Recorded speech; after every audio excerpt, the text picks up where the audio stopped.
Bonjour à tous et bienvenue dans le journal de la formation de l'enseignement professionnel. Aujourd'hui, nous enregistrons et nous sommes au sein des universités diverses de la formation professionnelle à la rencontre de tous les acteurs de la formation face aux mutations de notre économie, parce que le thème de ces universités diverses est compétences 2030, réussir ensemble les transitions. Et les transitions, on va en parler avec notre invité, Dominique Favre-Pierre. Bonjour. Bonjour.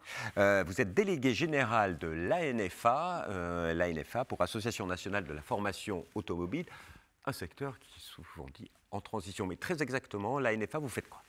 Alors, l'ANFA, c'est le Centre de ressources pour l'emploi et la formation professionnelle. Donc, en fait, grâce à notre observatoire, on observe toutes ces évolutions, qu'elles soient digitales, énergétiques, écologiques. Ensuite, on travaille sur les certifications. On accompagne l'appareil de formation par rapport à ces évolutions. Et enfin, on a une grande opération de promotion sur les métiers.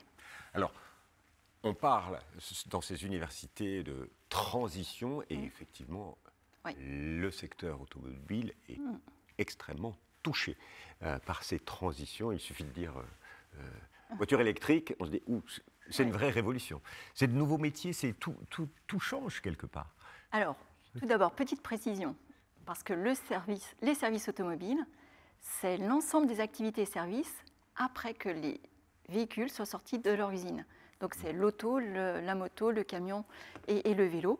Donc le vélo aussi, révolution importante. Et puis ensuite, donc quand on est sur les activités et les services, ça peut concerner tous les métiers comme les auto-écoles, les parcs de stationnement, la location de véhicules. Et l'ensemble de ces métiers va être impacté par cette électrification du parc automobile. Donc vous voyez, on a vraiment une réflexion qui concerne l'ensemble des métiers et pas seulement le commerce ou la maintenance des véhicules comme on pourrait l'imaginer de prime abord. Alors ensuite, on parle de révolution. Alors c'est vrai que c'est une révolution pour les industriels parce qu'ils ont fait du switch off, switch on. Ils sont passés du thermique à l'électrique. La Commission européenne, à 2035, ne veut plus de vente de véhicules thermiques. Par contre, pour nous, on a quand même un temps d'adaptation suffisant compte tenu des compétences qu'on a déjà dans les entreprises et de celles qu'il reste à acquérir. Donc on n'est quand même pas dans un monde qui va permuter complètement. En fait, on va pouvoir adapter avec les dispositifs mis en place par la branche, avec les aides de l'État, pour accompagner toutes ces mutations.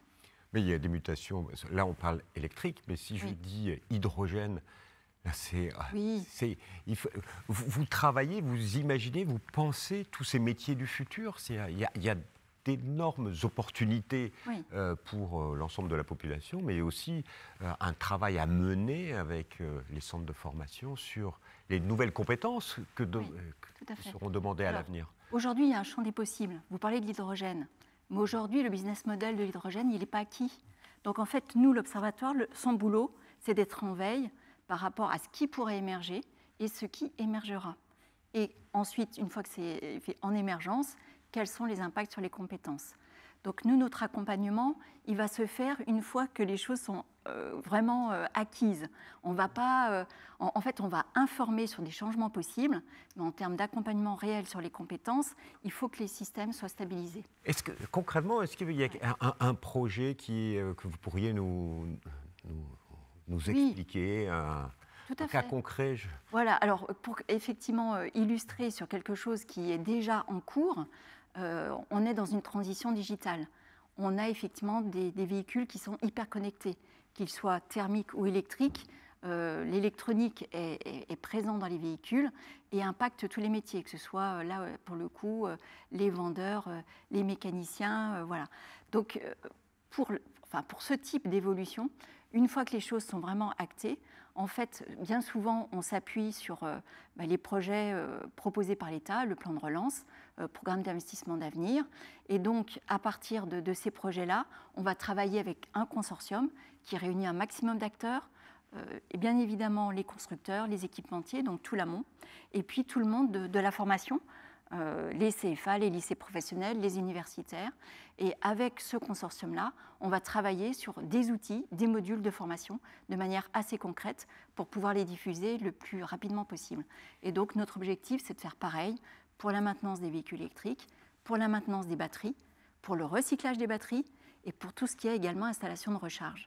Et au-delà, on va dire, de toute cette technicité, il y a tout le conseil en électromobilité qu'on doit apporter au consommateur, parce qu'aujourd'hui, le consommateur, il est complètement perdu.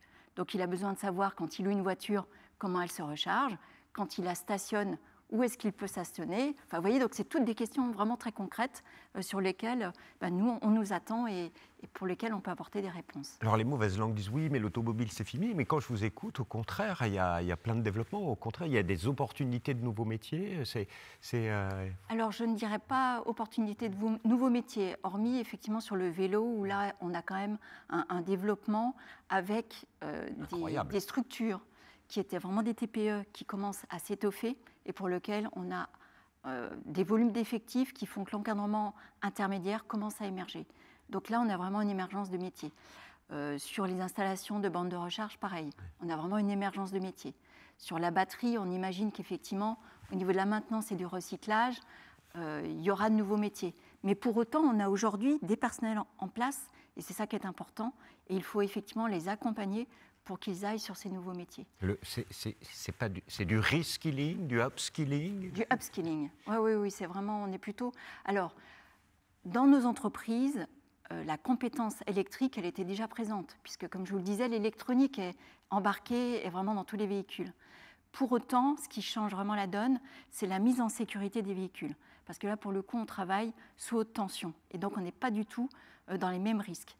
Et donc là, on a vraiment un gros effort d'information, de sensibilisation pour l'ensemble des personnels. Dans ces universités, il y a un mot d'ordre, c'est compétences 2030. Oui. Ensemble réussir les transitions. Vous, ce ensemble, vous y mettez quel sens? Alors le ensemble, comme je vous le disais, quand on est sur des projets assez concrets, on essaye d'avoir de multiples acteurs, parce qu'on ne gagne jamais seul, on gagne toujours ensemble. Et plus les personnes concernées sont associées et le monde qui les entoure l'est également, et bien plus on a de chances de réussir en fait à embarquer tout le monde et à faire en sorte que le résultat attendu des modules de formation corresponde bien en fait aux besoins des salariés qui sont en place ou des jeunes qui vont intégrer les entreprises de demain. Donc le ensemble, pour nous, c'est primordial. Il y a une culture partenariale au sein de la NFA qui est vraiment historique. Et nous sommes d'ailleurs partenaires du Centre Info de la même manière, en fait. Ouais. Et pour terminer, quel est le message que vous avez envie de faire passer à l'ensemble des acteurs? Oui, alors je vous le disais tout à l'heure, on a un axe au niveau de la promotion des métiers et on a très prochainement un grand événement qui est la Semaine des services de l'automobile et de la mobilité. Et donc c'est le moment pour justement découvrir de l'intérieur, par les journées portes ouvertes au sein des entreprises et des centres de formation, ce que sont nos métiers et ce qu'ils seront demain. Voilà. Donc, bienvenue à tous. Madame Febvre-Pierry, merci infiniment. Alors, si vous voulez en savoir plus, le plus simple, c'est d'aller sur le site internet de l'ANFA, www.anfa-auto.fr. Et quant à moi, je vous dis à bientôt pour une nouvelle édition enregistrée ici à Cannes. Au revoir et à bientôt.